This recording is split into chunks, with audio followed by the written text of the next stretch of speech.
할렐루야, 소원이 아닌 교회 성도 여러분, 또 아침 묵상 오늘의 말씀에 참여하고 계신 모든 여러분, 지난밤도 평안하셨습니까?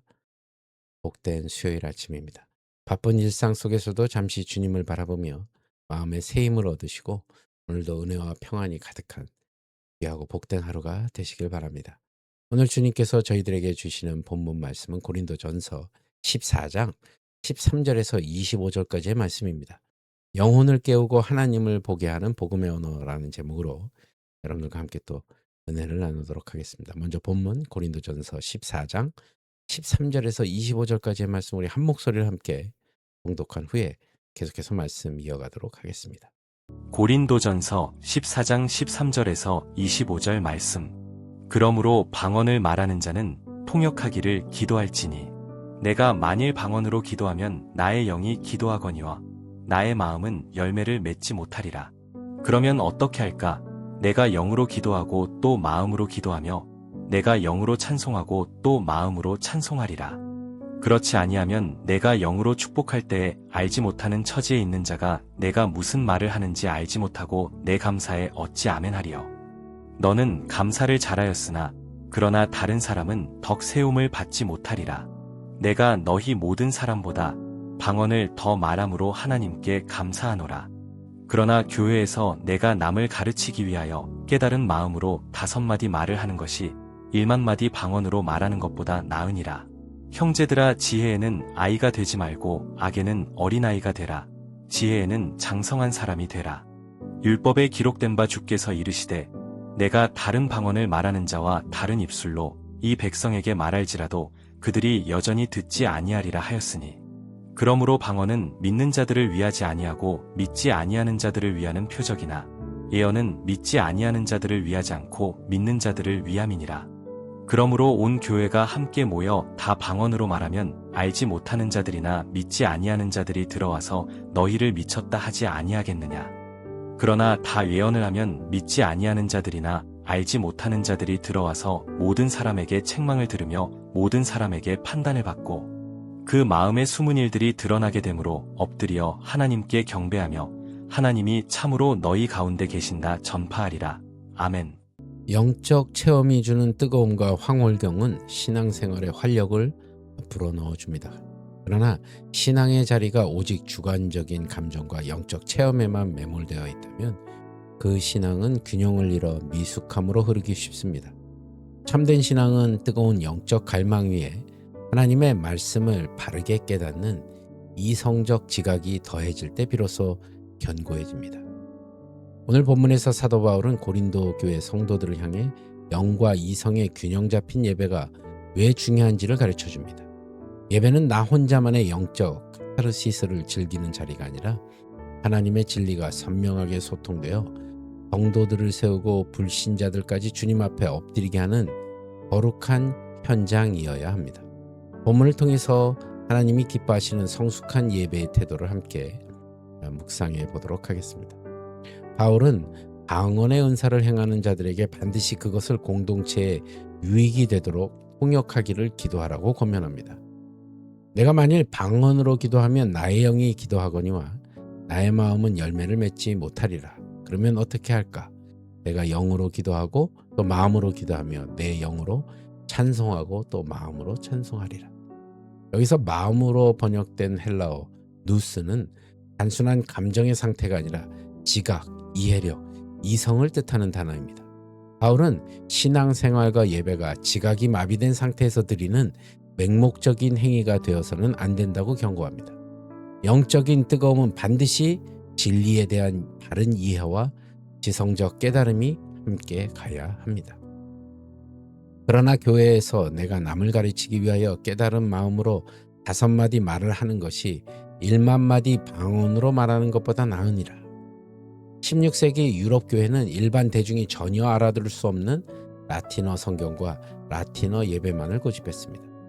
성도들은 예배당에 앉아 있으면서도 하나님의 뜻을 전혀 이해하지 못한 채 종교적 분위기에만 취해 있었습니다. 이때 영국의 종교개혁가 윌리엄 틴들은 쟁기질하는 소년도 성경을 읽게 하겠다며 목숨을 걸고 성경을 영어로 번역했습니다. 그가 번역한 이해할 수 있는 말씀은 잠자던 유럽의 영성을 깨우는 강력한 글씨가 되었습니다. 하나님은 허공을 치는 소리가 아니라 우리의 지각을 깨우는 명확한 복음의 언어를 통해 영혼을 변화시키십니다. 바울은 은사를 과시하던 영적 무질서를 조장하고 있는 이들을 향해서 강한 영적 도전을 던집니다. 형제들아, 지혜에는 아이가 되지 말고 악에는 어린아이가 되라. 지혜에는 장성한 사람이 되라 라고 말합니다. 악하고 추한 일에는 세상 물정 모르는 어린아이처럼 순진해야 하지만 하나님의 뜻을 분별하고 영적인 질서를 세우는 일에는 깊고 넓은 안목을 지닌 장성한 어린이 되어야 한다는 뜻입니다.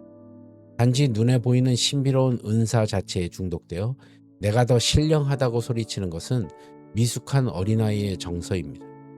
진정한 영적 성숙은 언제나 나의 만족보다 타인의 유익과 공동체의 평안을 먼저 배려하는 성숙한 태도로 증명이 됩니다. 바울은 이사야 28장의 말씀을 인용해서 과거 이스라엘 백성이 선지자들을 통해 들려주신 명확한 하나님의 말씀을 거부하자 심판의 도구로서 알아들을 수 없는 외국어, 즉 아수르 방언을 쓰는 이방 민족의 침략을 당하게 하셨던 역사를 상기시킵니다. 즉 소통되지 않는 이해할 수 없는 언어로 가득 찬 예배는 하나님의 복이 아니라 도리어 하나님과의 관계가 단절되었음을 보여주는 심판의 표적이 될 수 있다는 준엄한 경고입니다. 바울은 복음을 전혀 모르는 불신자나 초신자가 예배당에 들어왔을 때 일어날 수 있는 두 가지 상반된 상황을 대조합니다. 만약 온 교회가 한자리에 모여 저마다 알아들을 수 없는 방언으로만 소란스럽게 기도하고 있다면 새로 들어오는 이들은 성도들을 향해 미쳤다고 조롱하며 발걸음을 돌릴 것입니다. 이는 오히려 영혼 구원을 해야 할 교회가 복음의 문을 가로막는 안타까운 죄를 범하게 되는 겁니다. 그러나 모두가 알아들을 수 있는 명확한 하나님의 말씀, 곧 예언의 말씀을 선포하고 있다면 결과는 완전히 달라집니다. 그러나 다 예언을 하면 믿지 아니하는 자들이나 알지 못하는 자들이 들어와서 모든 사람에게 책망을 들으며 모든 사람에게 판단을 받고 그 마음에 숨은 일들이 드러나게 되므로 엎드려 하나님께 경배하며 하나님이 참으로 너희 가운데 계신다 전파하리라. 여기서 예언은 미래를 점치는 신비주의가 아니라 인간의 영혼을 향해 찌르는 영원한 하나님의 진리와 선포를 뜻합니다. 사람의 언어로 십자가의 복음과 하나님의 공의가 선명하게 선포될 때 예배당에 앉아있던 사람들의 마음 깊은 곳에 성령의 조명이 비추기 시작합니다. 겹겹이 숨겨두었던 양심의 죄가 폭로되고 말씀 앞에 거울을 본 듯 자아가 깨어집니다. 그때 죄인은 주님의 거룩하심 앞에 완전히 압도되어 엎드려지며 정말로 하나님이 이곳에 살아계시는구나 라고 눈물로 신앙을 고백하게 됩니다. 진짜 능력 있는 예배는 신비한 소리로 가득한 곳이 아니라 명확한 말씀으로 하나님의 살아계심을 똑똑히 보여주는 예배입니다. 사랑하는 성도 여러분, 하나님은 우리가 나만의 좁은 영적 체험 안에 갇혀 사는 이기적인 신앙인이 되기를 원치 않으십니다. 우리의 명확한 입술의 고백과 질서 있는 예배의 모습을 통해 세상에 깨어진 영혼들이 살아계신 하나님을 발견하고 돌아오기를 간절히 바라고 계십니다. 오늘 우리의 예배와 일상의 언어는 어떻습니까? 나만 알아듣는 영성과 나만 편한 언어로 교회의 울타리를 높여서 세상의 지체들이나 초신자들을 소외시키고 있지는 않으십니까? 혹시 감정적인 뜨거움만 추구하느라 정작 삶의 현장에서 말씀의 뜻을 분별하고 순종하는 이성적인 지각을 잠재우고 있지는 않으십니까? 이제 지혜의 장성한 사람이 되시기 바랍니다. 윌리엄 틴들이 소년들의 눈을 열어주기 위해 쉬운 언어로 성경을 선물했듯이 우리 역시 내 곁의 이웃과 연약한 성도들의 눈높이에 맞는 사랑의 언어를 사용해야 합니다. 이번 한 주간 내 감정을 앞세우기보다 지체들을 위로하는 명확한 5마디의 그 따뜻한 말, 복음의 선명한 진리를 삶으로 증명해 내시길 바랍니다. 우리가 이해할 수 있는 말과 행동으로 십자가의 사랑을 실천할 때 그 낮은 자리에서 마음의 숨은 빗장이 열리고 하나님이 살아계시는 구원의 역사가 힘차게 힘있게 일어나게 될 것입니다. 기도하겠습니다. 주님 감사합니다. 오늘 주님의 주시는 말씀을 통해 또 세상에 나가 세상을 향해 힘껏 외치게 하여 주시옵소서. 담대함으로 주님의 복음을 전하는 귀하고 복된 삶을 허락하여 주시옵소서. 모든 것 주님께 감사드리오며 나사렛 예수 그리스도를 받들어 간절히 기도드리옵나이다. 아멘. 예, 여러분 오늘도 그 안에서 승리하시고요. 저는 또 내일 이 시간 말씀으로 여러분들 찾아뵙도록 하겠습니다. 여러분 오늘도 주 안에서 평안하십시오. 샬롬.